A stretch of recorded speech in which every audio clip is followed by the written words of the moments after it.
आज बंद हो। आज का जो हमारी पार्टी का जो मुद्दा है वो उन मेरे लोगों को लेकर के है जो दिन रात मेहनत करते हैं, ना वो गर्मी देखते हैं ना सर्दी देखते हैं। रात के 12 बजे भी अपनी जान को जोखिम में कड़कड़ाती सर्दी में अपनी फसल को बचाने के लिए वो पशुओं से उसकी देखभाल करते हैं, हमारा पशुओं से, और सांपों के मुंह में खेल करके इस देश के 140 करोड़ लोगों का पेट भरने का काम करते हैं। लेकिन आज उनकी जो स्थितियां बड़ी चिंताजनक है, क्योंकि जब भी वो बेचारे शांतिपूर्ण ढंग से कोई अपनी मांग रखते हैं तो सरकार असंवैधानिक तरीके से उनको रोकने का प्रयास करती है। पीछे से मौजूदा सरकार ने, भारतीय जनता पार्टी की सरकार ने 3 काले कानून बनाए थे। तो जब वो किसान अपनी मांगों को लेकर के उनके विरोध में आंदोलन करने, शांतिपूर्ण ढंग से आंदोलन कर रहे थे, तब भी प्रयास किया गया था उनको रोकने का, लेकिन सरकार उनको रोक नहीं पाई। 1 साल तक बेचारे किसान अपनी मांगों को लेकर के दिल्ली के बॉर्डर पर बैठे रहे। और मैं तो सलाम करता हूं उन किसानों को, इतनी बड़ी संख्या में थे लेकिन बड़ा शांतिपूर्ण ढंग से उन्होंने वो आंदोलन वो चलाया। लेकिन आखिर में ये सरकार झुकी 1 साल के बाद। झुकने के बाद नरेंद्र मोदी जी ने माफ़ी मांगी और उनसे वायदा किया कि आपकी जो मांगे हैं, चाहे वो MSP की है और चाहे दूसरी आप लोगों की मांगे हैं जो भी हैं, चाहे जो पुलिस के केस हैं वापस लेने की बात थी, चाहे जो 700 हमारे किसान भाई वहाँ शहीद हुए थे उनको मुआवजा देने की बात थी, सारी की सारी मांगों को स्वीकार किया था। तो किसान प्रधानमंत्री के मुख से ये बातें सुन कर के सहमत हो गए कि प्रधानमंत्री है तो झूठ क्या बोलेगा। वो वहाँ से उन्होंने आंदोलन समाप्त कर दिया था। लेकिन आज दुख के साथ कहना पड़ रहा है कि सरकार ने कोई भी वायदा पूरा नहीं किया। इस मौजूदा सरकार ने आज वो किसान बेचारे फिर MSP को लेकर के अपनी जो मांगे उन्होंने रखी थी और मोदी जी ने जो आश्वासन दिया था उसको लेकर के आज फिर अपनी शांतिपूर्ण ढंग से वो आंदोलन करने की कोशिश कर रहे हैं, जो कि प्रजातंत्र में उनका अधिकार भी है। लेकिन दुर्भाग्य है इस देश की जनता का कि वो हमारे अन्नदाताओं को, आज जो हालात देखिए, बॉर्डर पर ऐसा हो रहा है जैसे कोई विदेशी आपस में जंग छिड़ा हुआ हो एक दूसरे देश के साथ। ऐसे हालात इस सरकार ने बना दिए। बड़े बड़े बैरिकेड लगा दिए, बड़ी बड़ी पत्थर कंक्रीट की दीवारें खड़ी कर दी और उनको रोकने का प्रयास कर रही है सरकार। तो आम आदमी पार्टी पहले भी किसानों के साथ थी और आपको ये मालूम भी है कि पीछे जब वो 3 काले कानूनों को वापस लेने के लिए उनके खिलाफ में जब ये आंदोलन चला था, तो उस समय भी इस मौजूदा सरकार ने किसानों को जेल में भेजने का एक षड्यंत्र, एक स्कीम बनाई थी और उसका मसौदा तैयार करके हमारी पार्टी के, हमारे राष्ट्रीय अध्यक्ष केजरीवाल जी के पास आए थे, दिल्ली के मुख्यमंत्री जी के पास, कि आप हमें स्टेडियम दे दो ताकि हम इन किसानों को गिरफ्तार कर दें। लेकिन हमारी पार्टी, हम किसान हितैषी हैं, हम किसान के खिलाफ नहीं जा सकते, अन्नदाता के खिलाफ नहीं जा सकते। तो केजरीवाल जी ने बिल्कुल जवाब दे दिया था, चाहे कुछ भी हो, मेरे खिलाफ कोई कार्रवाई करो, लेकिन मैं किसानों को जेल में बंद नहीं होने दूंगा और ना ही मैं अपनी कलम से कोई भी जगह, कोई जेल या कोई स्टेडियम आपको दूंगा। तो इसलिए हमारी पार्टी ये किसानों के हक में है, किसानों की पार्टी है और किसानों की जो ये मांगे हैं ये बड़ी जायज़ मांगे हैं। 700 के करीब किसान शहीद हुए थे। इस सरकार ने वायदा किया था कि उनको मुआवजा देगा, उनके एक एक परिवार के सदस्य को नौकरी भी दी जाएगी, लेकिन कुछ भी नहीं किया। केस जो बने थे, वापस केस लिए जाएंगे, जो किसानों के ऊपर केस बने थे कोई केस वापस नहीं लिया। लेकिन हम किसानों की जो मांगे हैं ये बड़ी जायज़ मांग है। तो आम आदमी पार्टी किसानों के साथ है। सड़क से लेकर के संसद तक किसानों के साथ संघर्ष में, आंदोलन में आवाज़ उठाने में उनका साथ देगी। और किसानों की मांग बिल्कुल जायज़ मांग है।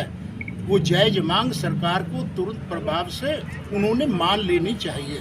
तो आज का हमारा ये मुख्य जो मुद्दा था आज की प्रेस का पीसी का, तो ये मुद्दा था कि किसानों के प्रति।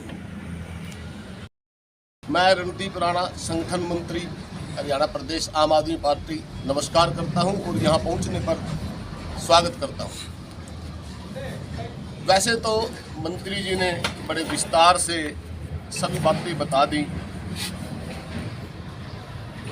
किसान आंदोलन के ऊपर ही हमारी आज की पीसी केंद्रित है। मैं याद दिलाना चाहता हूं सरकार को कि प्रधानमंत्री जी ने जिस दिन ये 3 काले कानून रिपील किए थे, वापस लिए थे, बड़ी मार्मिक अपील की थी कि शायद मैं आज अपनी आत्मा में से ये मान रहा हूँ कि हमें उस चीज़ों को समझाने में कहीं किसानों के साथ बात करने में कहीं कोई गलती रह गई है, और मैं इसलिए बड़े भारी मन से, भारी आत्मा से ये काले कानून वापस ले रहा हूँ। मैं आज याद दिलाना चाहता हूँ माननीय प्रधानमंत्री जी को, इस प्रदेश की सरकार को, कि जब उस वक्त प्रधानमंत्री जी उस बात को समझने में कहीं कोई बात की कमी रह गई थी, आज ये जो किसान संगठनों ने 13 तारीख के लिए अपना अपील की हुई है कि हम 13 तारीख को दिल्ली कूच करेंगे, बजाय जब प्रधानमंत्री जी को और इस सरकार को इस बात का एहसास था कि हम किसानों की मांगों को, किसानों के समर्थन को, किसानों को अपनी बात समझाने में असमर्थ रहे हैं, आज क्यों नहीं प्रयास कर रहे? उसी बात को दोबारा क्यों होने दिया जा रहा है? क्यों कांटेदार तारे, क्यों उनके साथ एक जंग जैसा माहौल बनाया जा रहा है? आज सरकार के पास सारी व्यवस्थाएं हैं। भगवंत मान जी ने, हमारे माननीय मुख्यमंत्री जी ने कल बयान दिया कि सरकार वहाँ से नुमाइंदे आज भी भेज सकती है। 2 दिन पहले भेजे भी गए हैं, वार्तालाप भी हुई है, लेकिन कोई वार्तालाप कामयाब नहीं। जब सरकार ये कहती है कि 2022 में हम किसानों की आय दुगनी कर देंगे, आज किसान 2024 में पूछना चाहता है कि क्यों नहीं हो रही दुगनी और क्यों उसके लिए दोबारा से सड़क पे आना पड़ रहा है। जो प्रधानमंत्री जी ने वादे किए थे, जो सरकारों ने वायदे किए थे उस वक्त कि सारे केसेस वापस लिए जाएंगे, चाहे रेलवे के थे, चाहे लोकल पुलिस के थे, सारे केसेस वापस लिए जाएंगे, उन्हीं चीज़ों को तो लेके आज किसान दोबारा मांग रहा है। MSP के ऊपर किसान सदियों से ठगा जा रहा है। दिन रात मेहनत करके कमाने वाला, और 6 महीने फसल करके कमाता है, उसको ये ही नहीं पता।